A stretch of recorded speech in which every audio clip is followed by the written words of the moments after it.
ગરુડેશ્વર તાલુકાના આંબા ગામે ધારાસભ્ય ચૈતર વસાવાનો સ્નેહ મિલન કાર્યક્રમ। ખૂબ જ મોટી સંખ્યામાં ચૈતર વસાવાની એક ઝલક અને ચૈતર વસાવાનું ભાષણ સાંભળવા આદિવાસી સમાજના યુવાનો તેમજ મહિલાઓ સ્નેહ મિલન કાર્યક્રમમાં આવી પહોંચ્યા હતા। મંડળ માટે અમે કેવડિયા લડ્યા, 70 લોકો પર આ પ્રશાસને કેસ કર્યો અને ત્યારે અમને કહેવામાં આવ્યું હવે તમને વીતી ગઈ, હવે લડવાના કાન પકડી લેજો। કેવડિયામાં આ પોલીસ મિત્રો અને ભાજપના લોકોને જે પણ કહેવાવાળા હતા એમને પર કહેવા માંગુ છું, તુમકો કાલક કથા નહીં લौटेंगे, तुमको कालक कथा नहीं लौटेंगे, जब तक तोड़ेंगे नहीं तब तक छोड़ेंगे नहीं।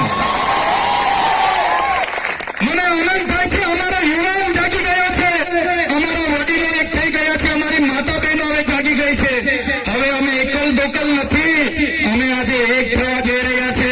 આજે મને આનંદ થાય છે, આ વર્ષે આટલા લોકો પહેલી વાર મને મળે છે।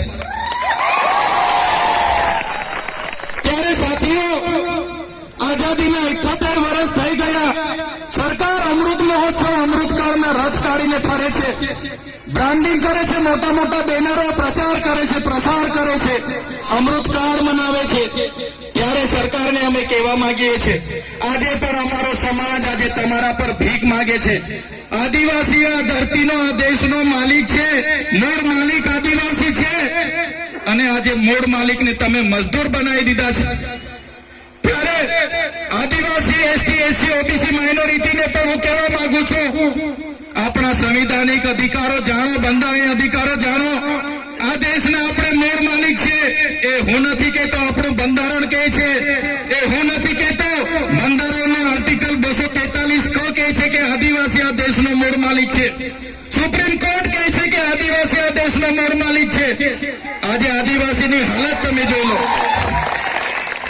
મને દુઃખ સાથે કહેવું પડે છે, આજે અમારો મૂળ માલિકને મજૂર બનાવી દીધો છે। આજે કેવડિયામાં અમારા 2 ભાઈઓને મારી નાખવામાં આવે છે। આ અમારો મૂળ માલિક આજે મધ્યપ્રદેશમાં આદિવાસી કહેતા જ એના માથા પર મૂતરી દેવામાં આવે છે। આજે મણિપુરમાં આદિવાસી કહેતા જ અમારી મા બેટીઓને નગ્ન પરેડ કરવામાં આવે છે।